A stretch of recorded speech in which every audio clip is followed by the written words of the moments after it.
So இங்கே ஒரு ether compound வந்து கொடுத்துருக்காங்க. இந்த ஈத்தர் காம்பவுண்ட் வந்து ஹெச்ஐ கூட நம்ம ரியாக்ட் பண்ணும்போது நமக்கு வந்து என்ன ப்ராடக்ட் வந்து கிடைக்கும் நம்ம வந்து பார்க்க போகிறோம். ஓகே, நான் ஆல்ரெடி உங்களுக்கு சொன்ன மாதிரி தான் இங்கே ஆக்சிஜன் வந்து இருக்குது. ஆக்சிஜனுக்கு வந்து எலக்ட்ரானிட்டி வந்து அதிகமாக இருக்கும். அப்போ இந்த கார்பன்லேருந்து எலக்ட்ரான்ஸ் வந்து கேட்கும், இந்த கார்பன்லேருந்து எலக்ட்ரான்ஸ் வந்து கேட்கும். அப்போ யார் வந்து கொடுக்கறது வந்து ரெடியாக இருக்கிறாங்க அப்படின்னு வந்து பார்த்தீங்கன்னா உங்களுக்கு நல்லாவே தெரியும். பென்சின் குரூப் வந்து மைனஸ் எஃபெக்ட். மைனஸ் எஃபெக்ட் என்ன பண்ணும், அது எலக்ட்ரான் வந்து விட்ரா தான் பண்ணுமே தவிர யாருக்கும் வந்து நமக்கு வந்து டொனேட் பண்ணாது.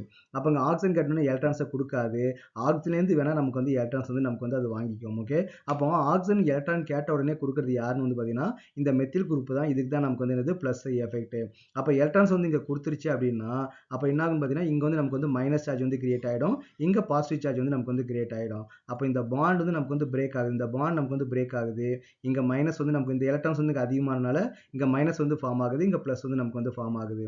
இப்போ நம்ம வந்து ஹெச்ஐ ரியாக்ட் பண்ண நமக்கு என்ன இருக்கும், ஹச் ப்ளஸ்ஸாக இருக்கும், ஐடின் வந்து நமக்கு எப்படி இருக்கும், மைனஸாக வந்து இருக்கும். அப்போ இந்த ப்ளஸ் போயிட்டு இந்த மைனஸில் ரியாக்ட் ஆக போகுது, இந்த மைனஸ் போயிட்டு நமக்கு என்ன ஆகும், இந்த ப்ளஸ் வந்து நமக்கு வந்து ரியாக்ட் ஆகும்.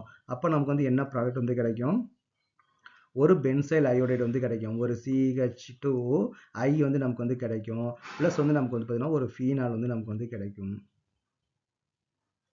ஓகே, ஒரு ஃபீனால் வந்து நமக்கு வந்து கிடைக்கும். அப்போ இதை ஹெச்ஐ கூட ரியாக்ட் பண்ணும்போது நமக்கு வந்து இதான் ப்ராடக்ட் வந்து நமக்கு வந்து கிடைக்கும். அப்போ இந்த ரியாக்ஷன் வந்து நமக்கு வந்து ரொம்ப ரொம்ப ஈஸியான ஒரு ரியாக்ஷன் தான்.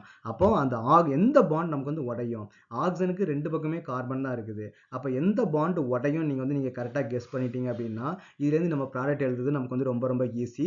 இந்த மாதிரி கொஸ்டின் வந்து கண்டிப்பாக உங்களுக்கு வந்து போர்டு எக்ஸாம்லையும் ப்ளஸ் வந்து நமக்கு வந்து காம்படிட்டிவ் எக்ஸாம்லையும் கேட்கறதுக்கான பாசிபிலிட்டிஸ் வந்து நிறைய இருக்குது. ஈத்தர் வந்து பார்த்தீங்கன்னா 3 ரியாக்ஷன் மொத்தம் இருக்குது. அதில் வந்து பார்த்தீங்கன்னா ஒன்று வில்லியம்ஸ் ஈத்தர் சிந்தசிஸ், அப்படி இல்லைன்னா இந்த கொஸ்டின். இந்த 2 கொஸ்டின்ல ஏதாவது ஒரு கொஸ்டின் வந்து கண்டிப்பாக உங்களுக்கு வந்து கேட்பாங்க. கொஞ்சம் இது ரொம்ப ஈஸியும் கூட. நீங்கள் பார்த்தோன்னே ப்ராடக்ட் வந்து நீங்கள் எழுதிடலாம், மார்க் வந்து நீங்கள் அழகாக எடுத்துகிட்டு போயிடலாம். அதுக்கு கரெக்டான ரீசன் மெக்கானிசம் நீங்கள் தெரிஞ்சிட்டீங்க அப்படின்னா ப்ராடக்ட் எழுதுறது ஒன்றும் நமக்கு வந்து கஷ்டம் கிடையாது. ஈஸியாக நீங்கள் வந்து ப்ராடக்ட் வந்து எடுத்துடலாம்.